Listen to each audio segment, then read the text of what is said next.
estoy aquí con Jean-Charles Lepine. Jean-Charles, dinos, acabo de notar que solamente tocaste con una mano, platícanos por qué. Esta es una pieza muy especial compuesta por el compositor mexicano Manuel M. Ponce en 1900. Es una pieza que se llama Malgré tout en francés, es decir, a pesar de todo. Y es una pieza que Manuel M. Ponce crea en conmemoración de un amigo suyo, que era Jesús Fructuoso Contreras, un escultor que fue conocido como Jesús el Manco Contreras, porque había perdido la mano derecha, haciendo en ese momento su obra más conocida, que se llama A pesar de todo. Una obra que gana el primer premio de escultura en la Exposición Universal de 1900 en Francia, París. Es una obra, esta de Ponce, hecha solo para mano izquierda, inspirada en la historia de un escultor que perdió su mano derecha, y estas dos obras artísticas a mí mismo me llevaron a crear una serie de esculturas, manos destruidas, que se llaman Malgré tout. Estas esculturas están ahora en Italia, pero tenemos una aquí. A ver, vamos a ver esa escultura. Malgré tout es una serie de esculturas, son aproximadamente 5 brazos que muestran el impulso creativo del hombre y cómo se rompe antes de poder tocar la divinidad, antes de poder tocar todas sus expectativas. Pero este mismo rompimiento es donde se encuentra la raíz de su arte. Amigos, los invito a que busquen la obra de Malgré tout. Vuélvenos a decir el nombre del escultor. Es Malgré tout de Jesús Fructuoso Contreras, una obra que pueden encontrar en el Munal en la Ciudad de México, y esta obra es Malgré tout de Manuel M. Ponce. Bueno, ya hemos escuchado a Jean-Charles Lepine y yo quiero ahorita, tengo aquí varios libros de Jean-Charles Lepine, tengo novela, tengo poesía, tú escribes en inglés, en francés. Y en italiano. En italiano. Y en español. Y en español. Bueno, queremos saber ahorita tu momento presente, Jean-Charles. El momento presente siempre se encuentra dividido con el pasado. Esta obra que tienes aquí en tu mano, por ejemplo, es algo muy interesante. Es L'amour en marbre, la desaparición de Mademoiselle Iphigénie Blanche. Es una obra que yo escribí, una novela de misterio histórica que yo escribí en 2017. Se trata sobre un escultor en París. En ese momento yo no esculpía, yo no había vivido en París. Por eso te digo que el momento presente está anticipado ya desde el futuro, desde el pasado. Desde el pasado. Bueno, vamos a ir aquí repasando los libros que tenemos de Jean-Charles Lepine. A ver, dinos este título que está en inglés. The Paths of Formless Love es una comedia de situaciones a la forma de Oscar Wilde de Molière. Es una comedia que fue la primera que yo escribí de teatro y que fue finalista en el concurso internacional Los Contemporáneos Nuevos de Shakespeare, del Centro Shakespeare de Estados Unidos. Es una comedia que se burla del mismo género. Son estas comedias de Shakespeare en las que hay siempre, digamos, 3 parejas de amantes que son un poco intercambiables. Entonces, lo que esta comedia busca reflejar es cómo la vida la vivimos solo desde nuestra propia perspectiva, que nosotros somos los únicos sujetos en ella y que todos los demás terminan siendo objetos intercambiables. Es obviamente una comedia y es muy ligera. No, yo tengo que leer todo esto que tengo aquí enfrente. Tenemos esta otra novela. Rosa de Tinieblas es una novela histórica ambientada, fue mi primera novela histórica, si no mal recuerdo, ambientada en la época Tudor, que es una novela de aventuras que busca contar la historia de 2 personajes, Henry de Lancaster y Henry de York. 2 personajes que se aman pero que terminan peleando por la misma mujer. En esta forma que muestra un ser dividido en 2. Eran uno, pero las circunstancias, las vicisitudes los separa y los obliga a una relación de violencia. Bueno, aquí tenemos para dar y repartir. Vamos a este otro libro. Es francés. Este fue mi primer poemario en francés. ¡Oh, qué belleza! Que muestra los poemas que yo compuse mientras vivía en Estrasburgo también, solamente en Estrasburgo me parece. Son poemas que narran el momento, que narran la imposibilidad de estar en el momento. Ay, amigos, au bord du temps, al borde del tiempo. Este libro está en español, poesía. Este se llama Contrapuntos del Alma, fue el primer libro de poesía que yo publiqué en español. Es una poesía muy lírica que recibe una gran influencia del romanticismo. Seguimos, continuamos. Creo que este es tu primer libro, Ian.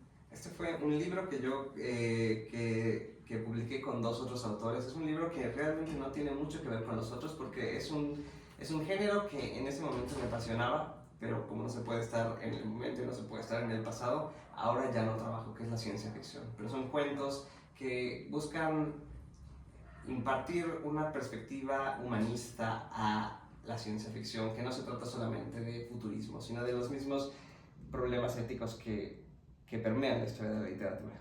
Ahora quiero saber, pienso que este fue tu primer libro publicado. Fue al mismo tiempo este y el retrato de Selene que... El retrato de Selene no lo tenemos aquí. Fue al mismo tiempo el retrato de Selene, que también es una novela. Esa es una novela histórica también. Bueno, a ver, seguimos. As You Free Will. As You Free Will fue, me parece, la segunda comedia que publiqué. Esta salió también en español, creo, y en francés. Esta es una comedia de situaciones de la misma forma que la otra, pero muestra el proceso de escribir una comedia. Entonces son personajes que se dan cuenta que tienen libre albedrío, por eso se llama As You Free Will. ¿Nos lo puedes decir en español y en francés? En francés se llama libre d'arbitre, como libre albedrío, libre de albedrío, digamos. ¿Y en español? Libre de albedrío. Libre de albedrío. Entonces son personajes que se dan cuenta que ellos están escribiendo su propia historia y están en desacuerdo con lo que hace el autor. Entonces es esta pelea entre los personajes y la voluntad que los está moldeando. Que es el autor, que eres tú, que se te salen, digamos, como dicen en español, se te salen del huacal. Se salen del huacal. Y ellos quieren tener su libre albedrío. Quieren tener su libre albedrío, quieren tener su libro, lo que el autor no quiere permitir. ¿Y quién gana? ¿Quién puede ganar? ¿Quién puede ganar? Eso lo tenemos que leer para ver quién gana. Seguimos aquí. Tenemos Vox in Tenebris. ¿En qué idioma está escrito? Este es un libro bastante interesante en el sentido de que está escrito en, me parece, 3 idiomas. Son poemas. Poemas en inglés, en español, en italiano, en francés también. Son este libro tanto como este. Este otro, ¿cómo se llama? Sonetos al Eterno Femenino. Son las colecciones de poemas por las que yo vivía en ese momento. En el sentido de que mi vida se trataba de experimentar cada momento como un momento poético, y si podía esto tener una forma en soneto, lo hacía. Son sonetos que yo escribía en el momento, in situ, como impromptus, que tomaban literalmente 15 minutos, 14 minutos, 14 líneas. Entonces son unos sonetos que funcionan como un caleidoscopio de los diferentes momentos de un día, de la vida, de un año. Bueno, yo pienso que para ti escribir es como respirar. Exactamente. Es una forma de vivir. Qué emoción siento. A ver, vamos a ver este otro libro. Ay, Songs of Apollo, Songs of Dionysus. ¿En qué idioma está? Este es el mismo caso que las otras colecciones de poesía, pero busca desarrollar 2 formas principales de vivir la vida, que es la forma dionisíaca y la forma apolínea. Es una división, una dicotomía que nos viene desde Nietzsche, pero que él rescata del espíritu antiguo. Explícanosla, por favor. Como yo lo entiendo principalmente en estos libros, en este libro se trata de 2 formas de ver lo mismo, que es la belleza, pero es una belleza que puede ser terrible, es una belleza que te puede elevar hasta las alturas o sumir en los abismos. Aniquilar, pero también es una parte fundamental de la experiencia humana y vital. No se puede escapar, ni de las alturas ni de los abismos. La belleza, el amor, todas estas fuerzas, la sexualidad, los celos, son fuerzas arrebatadoras que te pueden salvar o te pueden destruir. Exactamente. Entonces, este libro, digamos, canciones de Apolo, canciones de Dionisio, en inglés. En inglés, francés, italiano. Combinado. Bueno, pues aquí estamos viendo toda esta riqueza de Jean-Charles Lépine. Voy por este otro libro que dice A Work, ya no traigo mis lentes, por favor. A Work in Little or No Progress. ¿En español? Es un trabajo en proceso, pero en poco o casi nada de progreso, de proceso. Platícanos. Esta es un tipo de libro bastante extraño, es una novela teatral. Es una obra de teatro, como se parece al libre de arbitrio, al libre de albedrío.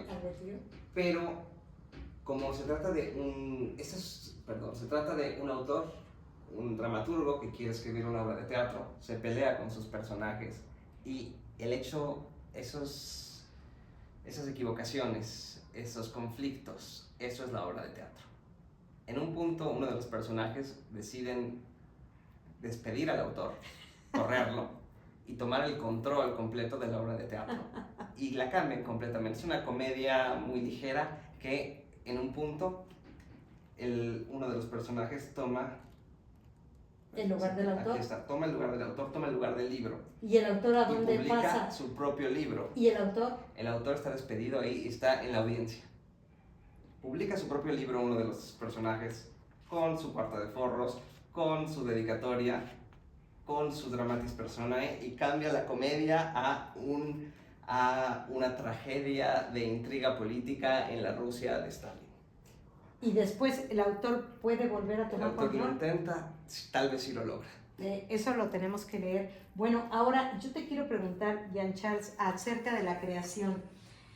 Por lo que me estás tú diciendo, el autor es a la vez, tiene el control, pero lo pierde porque digamos que la inspiración, las musas, esto ya va más allá. Sí, sin duda. Entonces, al tú crear esos personajes, tienen tal vida los personajes que atrapan o despiden al autor porque tú los creaste, pero ya crecieron. Es como el Golem o es como Frankenstein o, a ver. Y estas son las conversaciones que ocurren en estas obras de teatro en específico, en las que, digamos, la broma es que la obra está fallando. El autor culpa a los personajes culpan al autor. El autor dice, bueno, ¿yo qué puedo hacer si tengo este material humano tan terrible? Los personajes dicen, si está fallando, si somos terribles, es tu culpa.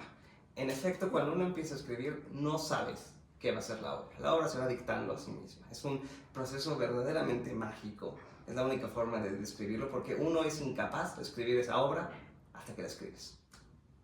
¿Y tú crees que una obra cuándo se termina una obra? Porque como pintor, escultor, dicen, podrías continuar con la obra. ¿Tú crees que también como escritor podrías continuar?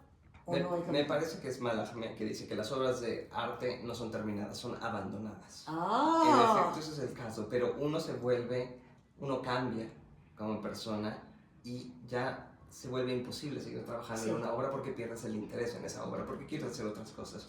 Pero yo creo en eso, las obras son abandonadas. Y tienes que dar un punto final. Y acerca de los finales, platícame acerca de los finales cuando tienes que dar fin a una obra. Que no es una compilación. No es una compilación de poesía. A las obras, con las novelas en específico, las obras de teatro, los finales es siempre lo más difícil que hay. Sí. Pero se puede lograr.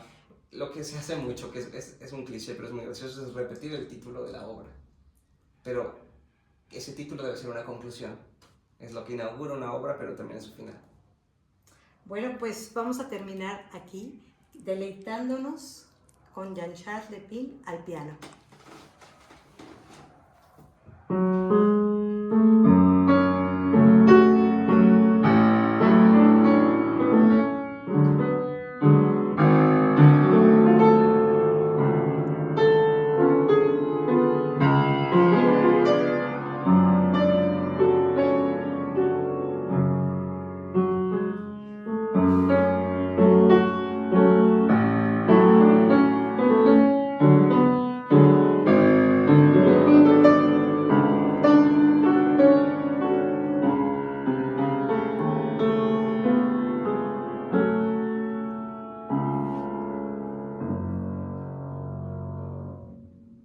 Muchas gracias. Saludos, amigos.